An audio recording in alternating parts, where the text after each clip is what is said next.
उनकी चाल में अहंकार नजर आता है, उनकी जुबान में अहंकार नजर आता है। भारत छोड़ छोड़ के लोग दूसरे देशों की नागरिकता ले रहे हैं, ऐसा कभी नहीं हुआ।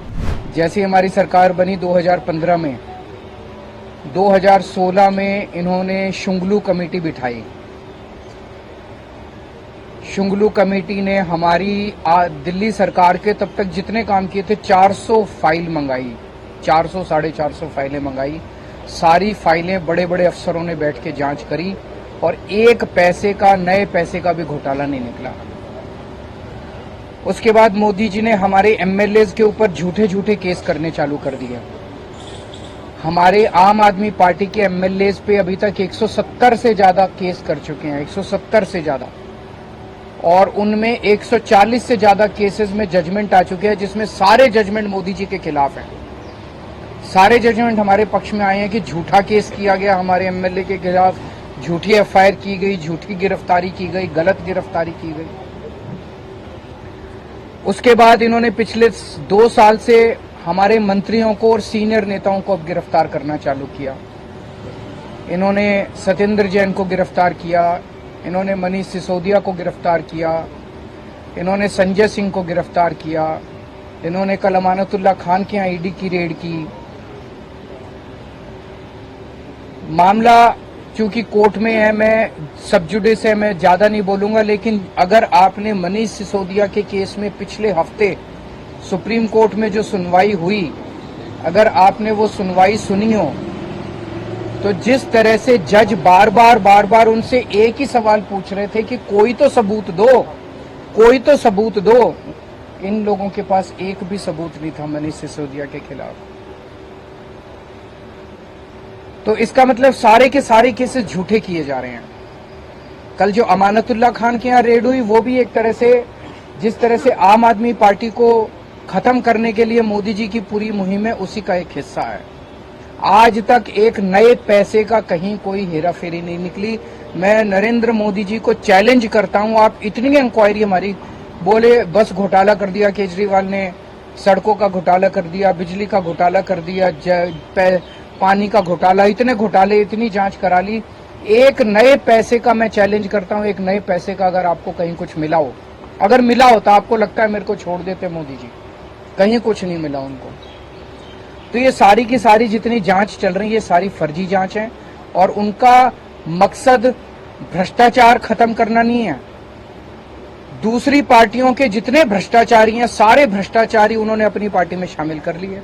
हमने देखा महाराष्ट्र के अंदर अभी 2 दिन पहले जिन नेताओं को चिल्लाकर मोदी जी ने कहा कि इन्होंने 70,000 करोड़ का घोटाला कर दिया, उन सारे भ्रष्टाचारियों को, जो मोदी जी की नजर में भ्रष्टाचारी थे, उनको उन्होंने अपनी पार्टी में शामिल कर लिया। उन पे जितने केस कर रहे थे वो सारे केस खत्म कर दिए। तो भ्रष्टाचार, गुजरात के अंदर मोरबी ब्रिज गिर गया, मोरबी ब्रिज, कितने लोगों की मौत हो गई, कोई ईडी की रेड नहीं हुई, कोई सीबीआई की रेड नहीं हुई। इनके अपने राज्यों के अंदर, कर्नाटक के अंदर बताते हैं 40% कमीशन वाली सरकार, इनकी सरकार को फेमस कहा जाता था, कोई ईडी की रेड नहीं हुई उनके यहाँ, कोई सीबीआई की। बीजेपी वालों के अंदर, उनकी अपनी सरकारों के अंदर किसी तरह की जांच नहीं होती। अभी सीएजी की रिपोर्ट आई है, उसने इतने सारे इनके घोटाले निकाले हैं, कोई सीबीआई की रेड नहीं होती, कोई ईडी की रेड नहीं होती।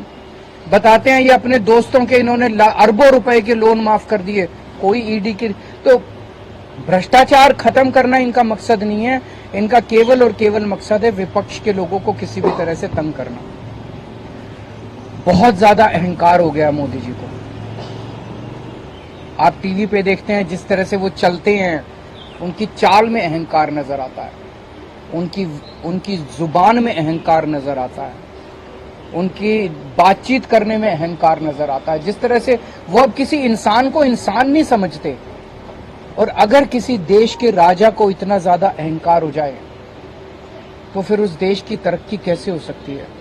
वो तो अब छोटी छोटी चीजों पे, हर चीज पे वो बदला लेने पे उतारू होते हैं। अगर किसी देश का राजा छोटे छोटे आम लोगों से, हम लोगों की क्या औकात है, हमसे अगर बदला लेने पे, अमानतुल्लाह खान की क्या, अगर इनसे बदला लेने पे, छोटे छोटे आम लोगों से बदला लेने पे उतारू हो जाएं, फिर वो देश तरक्की नहीं कर सकता। आज देश का माहौल बहुत ज्यादा खराब हो चुका है। पहली बार ऐसा हो रहा है कि देश छोड़ छोड़ के लोग दूसरे देशों की भारत छोड़ छोड़ के लोग दूसरे देशों की नागरिकता ले रहे हैं। ऐसा कभी नहीं हुआ। इतने बड़े स्केल के ऊपर लोग भारत की नागरिकता छोड़ के भारत छोड़ के जा रहे हैं। पूरे देश का माहौल खराब हो चुका, व्यापार बर्बाद हो चुका है, उद्योग बर्बाद हो चुका है, व्यापारी डरे हुए हैं, उद्योगपति डरे हुए हैं, आम जनता डरी हुई है, मीडिया वाले डरे हुए हैं, आप सब लोगों को डरा रखा है। तो बहुत ज्यादा खराब है माहौल, लेकिन आम आदमी पार्टी टिकी हुई है, आम आदमी पार्टी डटी हुई है, आम आदमी पार्टी देशभक्तों की पार्टी है, ईमानदार लोगों की पार्टी है। मोदी जी जो मर्जी कर ले, हम झुकने वाले नहीं हैं।